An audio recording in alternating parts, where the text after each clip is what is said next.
We're ready. Whenever you're ready to go. Ready. Go. There's a large problem among our students on campus these days, and that would be the ring before spring. I'm here to show you all the light so that you may accomplish your goal in 10 easy steps. The first step is to scope out your pickings. To always be watching to see who is the best suited for you. Always be looking. And then when you find one who you think that is best suited for them, you have to trail them. Find out what their major is. See what classes they go to. You gotta find out if this person's compatible or not. Then you wanna find out who their friends are, who they hang out with. It sounds stalkerish, but it works. That moves me into step 2. Once you found out who their friends are, you befriend their friends. Meaning you start in the outer layer with the people who you don't really want to talk to, but have to because it gets you in that connection. Kind of like the 6 degrees of separation. You have to find a degree that connects. The third step is to work up the courage. You have to go, stand in front of the mirror every morning, stare at yourself as if you're the girl you want to talk to, or the guy you want to talk to, like, hey, what's up? Oh wait, something's wrong. Then, fix your clothes, pop your collar, whatever you need to do to make sure you look good for when you approach this person. Part of working up the courage is also in step 4. You gotta practice pickup lines. You gotta see which ones work and which ones don't work. But there's a formula for when you do the pickup lines. You gotta use a sultry voice. Now, I don't know how it is for girls to use a sultry voice, but I know for dudes, you gotta attach onto that Barry White voice, that deep, smooth voice. Like, say you were using one, you said, Hershey factories make millions of kisses a day, but I'm asking for only one. Boom, you're in, you're set, match. It's over. If that doesn't work, you could use a nerdy one. If your person that you're interested in is a nerd. I wish I was sine squared and you were cosine squared, because together we could be one. That's my there.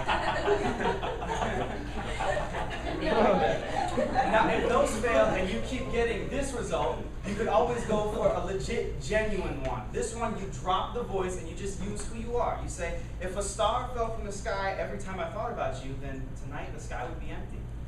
Bam! You're in. That's it. From there, you have to move in for the kill. You have to make sure that you are perfectly positioned to attempt this. Everything has to be right. It's got to be the perfect location, one that's memorable, so you can look back and say, hey, you remember yesterday when I asked you out at that place right on the middle of the bricks in that area where you were talking about? No, that doesn't work. You got to say, you remember in the cafe when I walked up to you, you had a sandwich in your hand. It was a ham sandwich. And I said, hey, let's be together. Bam! It's got to be perfect when you move in for the kill. So as you're moving in for the kill, it's your chance to ask her or him on a date. You got to make sure that they're into it. So this is kind of you testing the waters to see if they like you back. Like, hey, you want to go on a date? I mean, I've only been following you for the past month. I know everything about you. I'd like to give you the chance to learn about me, type thing. So the date is exactly what you want to do. You got to go out with them, go to eat. So you have to make sure you do multiple dates, as many as you can. This is step 7, by the way, multiple ones, as many as you can, so you can figure out if this person is right for you. You gotta see, they like Sprite, I like Coke. I'm sensing a little tension here. I don't know if this is gonna work out in the long run. Or they wanna go to McDonald's, but I'm more of a Wendy's type of guy. You gotta make sure things line up correctly, and if not, there's always like physical coercion, where if they don't like what you like, you physically. Number 8, you have to make an exotic place to pop the question. It's got to be somewhere memorable where they will not deny you in any way. It's sort of like a guilt trip in a sense, where you're at this amazing place. Not exactly Chuck E. Cheese, but that would be my choice. You're at this amazing place and you get ready to pop the question, so they're thinking, wow, they went through all that time to prepare this place for me. They got this nice stuff for me. I can't say no. Another good thing, make sure there are lots of people around you, so they have no decision but to say yes. Because if they say no, then they're the jerk. It's really simple.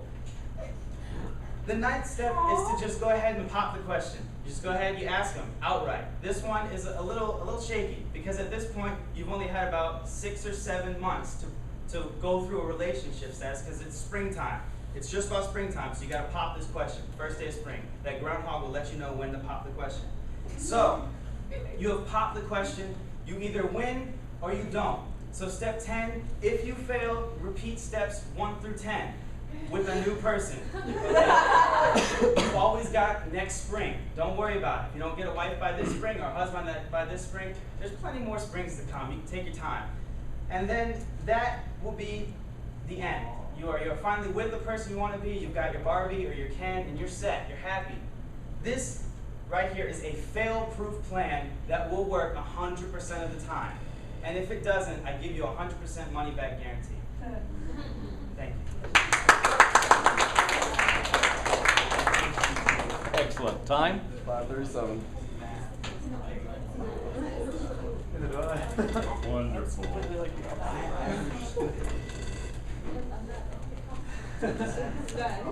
All right.